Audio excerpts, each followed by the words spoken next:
শয়তান আল্লাহকে চ্যালেঞ্জ দিয়েছিল, আল্লাহ আপনি তো জান্নাতে ঢোকাতে পারবেন না, এতগুলো জান্নাত কেন বানালেন? জাহান্নাম আরো বেশি হলে ভালো হতো। আল্লাহ বললেন কেন?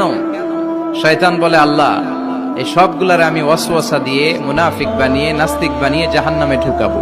আমি চ্যালেঞ্জ দিলাম, ডান দিক থেকে ধোকা দেব, বা থেকে, সামনে থেকে, পেছন থেকে, নিচ থেকে, রগের শিরা উপশিরায় ঢুকে, মাজরাত দাম যেখান দিয়ে রক্ত চলাচল করে ওখানে ঢুকেও আমি ধোকা দেব। আপনি জান্নাতে ঢুকাবেন কেমনে? আল্লাহ বললেন, তুমি আমারও চ্যালেঞ্জ দাও, এত বড় সাহস? আমি তো সব রাজার বড় রাজা, মহারাজা। চিৎকার করে বলেন ঠিক কিনা? মহারাজার সাথে চ্যালেঞ্জ দেয়া যায় না। তুমি আমাকে চ্যালেঞ্জ দাও, ওকে ডান, আই টেক ইউর চ্যালেঞ্জ। আমিও তোমার চ্যালেঞ্জ নিলাম।